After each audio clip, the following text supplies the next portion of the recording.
እኛ ማወቅ ከጀመር በንባብም የቅርቡን ነው የምነግርህ።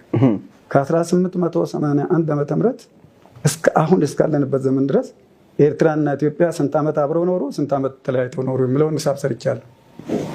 ከ1881 ዓመተ ምህረት እስከ 1954 ዓመተ ምህረት 13ኛ ጠቅላይ ግዛት ሆነች ተብሎ እስከታወጀበት ጊዜ ድረስ ብታቀናንሰው 73 ዓመት ነው ማለት ነው። እሺ 73 ዓመት ሙሉ ኤርትራና ኢትዮጵያ አብረው አልነበሩ፣ ተለያይተው ነው።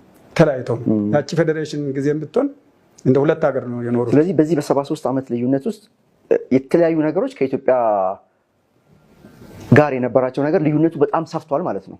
በጣም ሰፍቷል። ልብ አድርግ አንተ 73 ዓመት ሙሉ። ሁለተኛ ነገር ደግሞ ከነፃነቱ በኋላ 30 ዓመት እንኳን አብረው ኖሩ ብንል ማለት በመሃል ያለው አሁን ደግሞ ኤርትራ ነፃ ከሆነች በኋላ 32 ዓመት አላለፈ ነው። 32 እና 73 ስትደምር ስንት ነው? 100 ምናምን ነው። 105 ነው። ለ105 ዓመት አብረው አልኖሩም እነዚህ ሀገሮች። ስለዚህ ጋሽ ማሞ ይህን ጥያቄ ሰብሰብ ስናደርገው ኤርትራ መጀመሪያም ሀገር ነበረች። ስለዚህ የኢትዮጵያ ሕዝብ ይህንን መገንዘብ አለበት ነው የምትለው? ማወቅ አለበት። ለምን መሰለህ? በደንብ የነገረው የለም፣ አልተነገረውም። ሊመራመር ይችላል የኢትዮጵያ ሕዝብ። ምክንያቱም የኢትዮጵያ ሕዝብ ዝም ብሎ ወደ ነዱት የሚነዳ ሕዝብም አይደለም። ቆም ብሎ ሊያስብ የሚችል ህብረተሰብ ነው። የተማሩ ብዙ ሕዝቦች አሉ።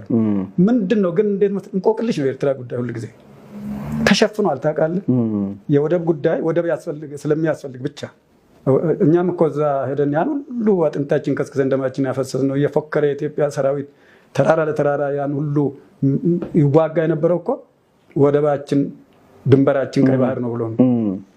ፕሮፓጋንዳውም ያ ነው። ግን ለምን ታዲያ እንደዛ ከሆነ ዓለም ለምን ዝም ብሎ ተመለከተ?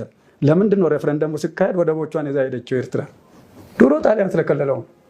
የአፍሪካ መንግስታት በነበረው እንትን ላይ ኦኤዩ ሲቋቋም ይሄ የብሔር ጥያቄ ምናምን ብዙ ጣጣ ስላለው ዳር ድንበሮቻችን ካፒታሊስቶቹ ባደረጉት መሰረት